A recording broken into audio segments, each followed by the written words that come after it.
We have another awesome accessory to install on the Ranger, and that is this reverse light. So the Ranger comes with a plug. Let me show you. The Ranger comes with this plug. It's part of the stock harness, and it's begging for a reverse light to be installed. My old Ranger, my 2015, had the wiring harness in the back, but you had to, jimmy rig it to install a relay and all that stuff. But this one comes with the plug, and the light, of course, has the female in, and you stick them together. So all we got to do is plug those together and then mount the light to this back plate. And let me show you the bracket. Here's the mounting bracket that it comes with, and this is the post for the bracket. And so it's supposed to go something like that. Screw down on there. However,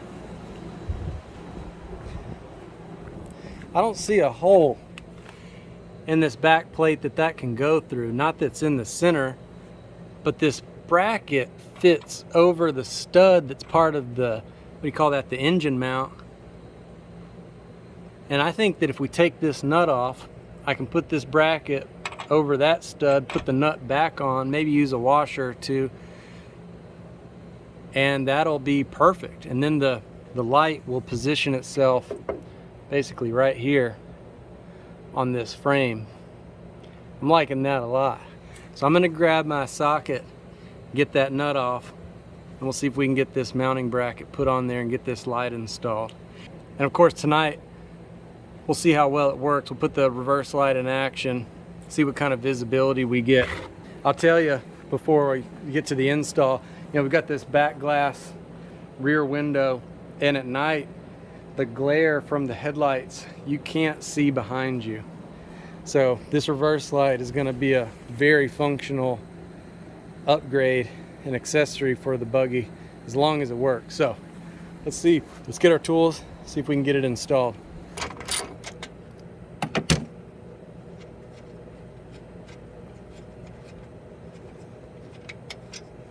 I've got this random stack of washers here. Let's see if these will fit on that post. Oh yeah. Heck, we probably don't need that many. We'll take that lock washer out of there.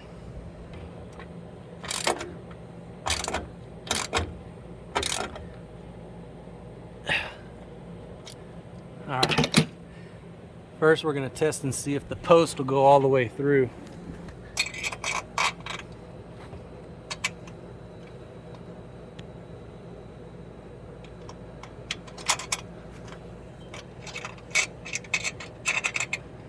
Oh my gosh, it's so close. Well, maybe we do need another washer. Y'all, I figured it out. The nut on the right is the one that comes with the kit. You can see how much smaller it is than the stock nut. They're both nylock nylock nuts, but it's way smaller, and so it should be able to give us that clearance. Take 3, here we go. Bingo. She fits. Okay, let's get the nut for this bolt, and we'll get this light installed and plugged in officially. Alright, we're about to put the actual light on. I found the biggest crescent wrench I could find to hold this end of the bolt, and the nut in the head of the bolt are 10 millimeter. By the way, this nut is a 13 millimeter if you're installing this yourself. And again, I used 3 washers on the backing of, it's essentially the same as this, on the back side of it. 3 washers, 13 millimeter nut. So let's get the light installed. Son of a monkey, I got another barrier. Okay, so even though the post for this goes through, the fact that this bolt sticks out even just a little bit, it prevents the mounting portion of the light to seat back far enough so that the bolt can go all the way through here, and out the other side. So I've got to put another washer, a fourth washer, thank goodness I have one, on the back side of this so that this nut is sitting flush with the post itself. We're gonna get this figured out. That's why we're making this video, guys. Hang in there.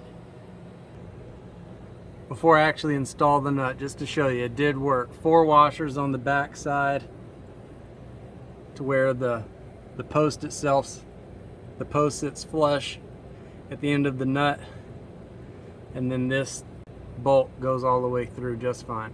All right, let's get it tightened up. Let's see if it'll turn on. Okay, we're in reverse. Oh yeah. And it's bright. Looking right at it, it's really bright to my eyes. Gosh. Putting off some heat. Need to peel that plastic off. Need to turn the buggy off first.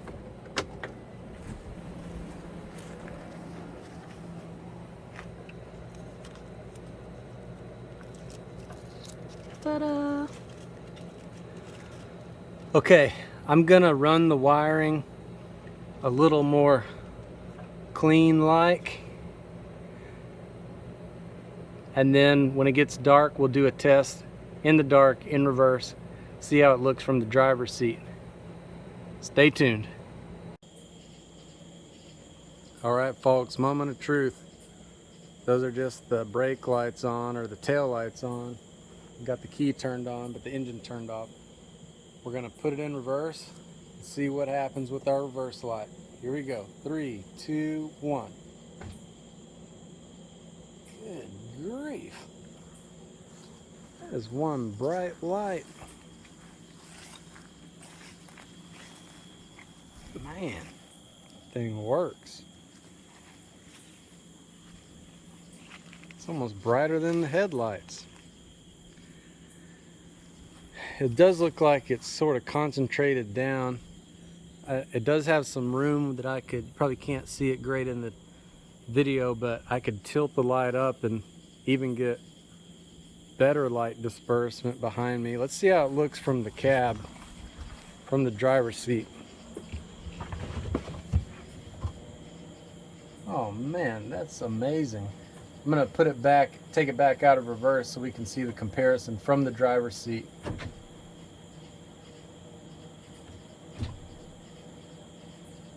It's night and day. Wow, I mean, this is such a good upgrade. This is a even way better upgrade than replacing the headlights to the LEDs. You know, the LED headlights are better, but not way better than the originals. But man, adding this reverse light is a big deal. Gosh, that works so good. Oh, let's try this. I've got the headlights off. I'm going to turn the headlights on. We're looking through my rear glass windshield. I'm going to turn the headlights on and see if there's any glare that blocks the view. Oh, a little bit. Switching between high beam and low beam. But that's not bad. I mean, it obviously I can still see great. I can still reverse just fine. There's just a little bit of reflection that's created. But golly, that little light is unbelievable.